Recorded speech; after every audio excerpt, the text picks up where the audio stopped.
So Cool. talk Okay. about Do which what you group do. project Yeah, you we're want. gonna start the first project to talk about. Cool. Cool. I'll be right back. Yeah. And what is that? Shit, I gotta go to the playlist.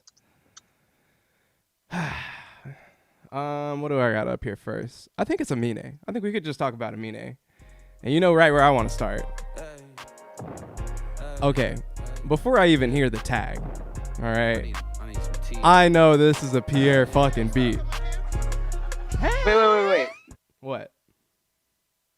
We should save Amine for Jordan because he loves Amine. Oh, okay. All right. My bad. I'll cool out then. Let's talk about Steve Lacy because I have the least to say about Steve Lacy. There we go. Because and not because we don't love Steve Lacy because we do, but the Lo-Fi's is like a odds and ends project, and it's a unreleased kind of odds and ends type project. So it's B-sides. To me, it definitely sounds like B-sides. The exception of like some songs are pretty awesome. This first song is pretty awesome, and there's other songs on the playlist that I have that I thought were really good. But if they're really good, they're usually short, incomplete. You know, kind of. It's like the original Steve Lacy streaming project, the demo, just a little bit longer, and with some weirder stuff on it. But when the songs were not like ones that I really love, there were some tracks on here that are just kind of like, okay, yeah, this definitely sounds like a B-side. This definitely sounds like something I don't really, I wouldn't put on a project either. It's not that good. Now, I don't even think I got through this whole thing. So again, this is good that we're getting through it early. I really don't have a lot to say, but from what I did here, that was kind of the balance I felt. With songs like this, where I was like, awesome, you got a hook that sounds killer. It's mostly made up of those, you know, scratch parts like Steve Lacy is known to do. But then there are those tracks in there that are like, okay, this definitely sounds like some old unreleased, could probably stay unreleased type of shit. I agree and disagree because there's some of it that I'm like, you're right. It sounds like just unfinished, kind of stream of thought as you're like going through it.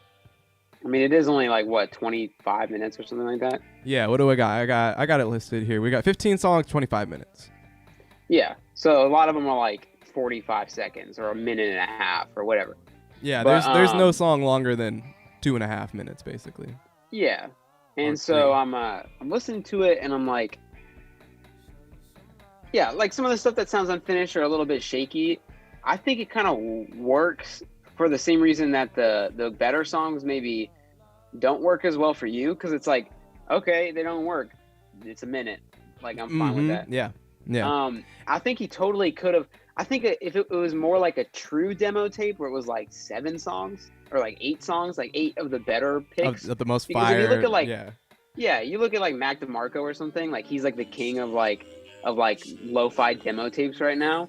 And like, because he takes the literal demo of a really good song and just puts it on there, and some people like it better that way. I'm that person. But I think like some of these songs, I thought that like For Real, which is one of the longer ones, the last couple songs I really liked, and then like you said, the first one is really good. But I don't know, I it does bring me back to like the Steve Lacy demo days where I was like, yes, this is that bag. This dude was, he was like very talented working with very little. And I think Apollo, whatever it's called, it didn't sit the same with me because I didn't like that project as much as I thought I would, because it sounded too polished. Like it sounded a little bit too studio for what I kind of enjoyed from Steve Lacy. I think we talked about this when it came out. We kind of had similar sentiments. I definitely wanted to go back and bring that album up in this review because here's what I'm kind of hoping for. Oh, bye, Sarah. Have a good day. Oh, Dev says bye. Have a great day. So I wanted to bring Apollo whatever up in reference with this Steve Lacy, new demo, quote unquote. I agree. This is his bag. When we first started really liking Steve Lacy, it was because of that little 5-song, demo tape. had awesome ideas. Again, made them from scratch.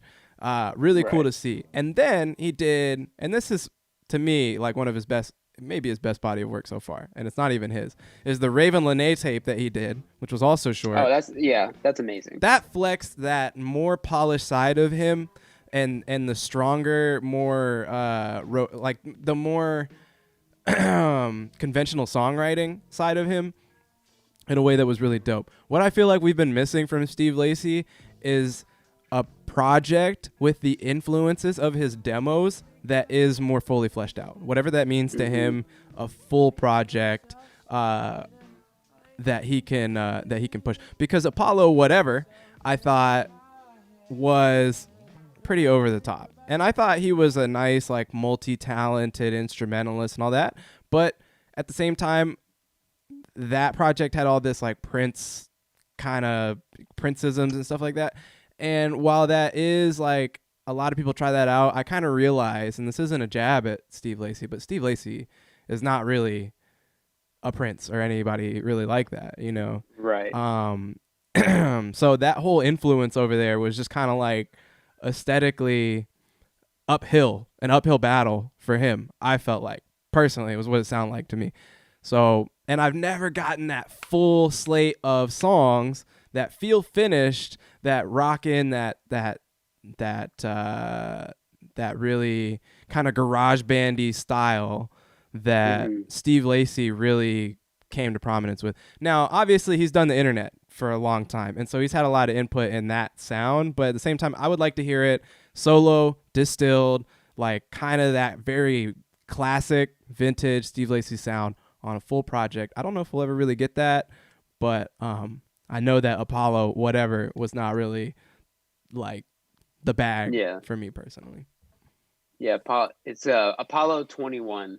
XXI, yeah. Our apologies to y'all can kick me out now. Damn, let me get the damn, I don't even got the soundboard up to Did y'all like the album cover for this one? I kind of did. Oh yeah, I mean I kind of liked it too. It's the Steve Lacy demo bag for sure. Yeah. The thing that I love about, we could talk about his music, you know, all day, because I think the thing is, like you said, he isn't a Prince, but I do think he has like the capability to be like a creative, like powerhouse like Prince was. I don't know, he probably doesn't have like the star power or like the, you know, like marketability of a Prince, because Prince and was like the singing power, the like epicness of your voice. He has like a falsetto and not like you know. He's just gotten so cool. Like everything about him is like, I just think he's like such a cool person. And like the album covers like this, even the Apollo 21 album cover, I really love. That like famous piece of art furniture thing that's like a very like big deal. I don't remember what it's called, but like it's pretty huge that he got to like put it on his album cover. And like I will say that just like everything that Steve Lacy does from here on, which all started with like the demo, like we said, we started with the demo tapes that were like, he's wearing like a flannel and like a pair of Vans, and like it's like a super like lo-fi looking album cover, and he's just gotten like he's gotten so much momentum off of something that simple that was all done on his iPhone, and like is at this point now where he's like making some like the Raven Lene thing. I think is a great example, because that tape is a Raven Lene project, but it sounds just as much like it's a Steve Lacy project featuring a bunch of Raven Lene verses. And I think just that's the power of this dude, is just to kind of make anything his own. Everything he does is like very recognizable. So like, I don't know, even before I really knew that Raven Lene thing was entirely produced by Steve Lacy, I had like a hunch that like, this is all Steve Lacy sounds. So yeah. I don't know. I think what I'm trying to say is like, maybe he doesn't make the most like dynamic projects every time, but I think his sound is very much his own right now. And like, he's able to make that sound work to the best of his advantage. I agree. I definitely know some Steve Lacy shit when I hear it. Or he's produced for somebody else. That's always awesome. And he does show great chemistry, songwriting, and production wise with people that he collabs with. And he's a collab artist for sure. So if I recall correctly, that last Kali Uchis project that had the Tyler and Bootsy Collins song on there and shit, that also had a Steve Lacy feature on there, and that song was awesome too. And again, it just kind of like that again garage bandy kind of sound, that chopped together, made off of iPhone type shit. Is but super creative is that bag. So I would like to see him work there more, but he is getting to that point where like he just works with more and more people. He's more of a prolific artist, and so I don't know if I see the need there for him to retread all the way back to the demo days and make something right out of that catalog for a full project. I don't see if he sees the need to do something like that, which is why he would come with a little project like this. So whatever he wants to do, clearly, like, I'm just going to trust him. You know, he hasn't made a perfect project every time, or a great project every time. But I do think that, you know, he's one of those people you just got to let rock and let him do what he's going to do.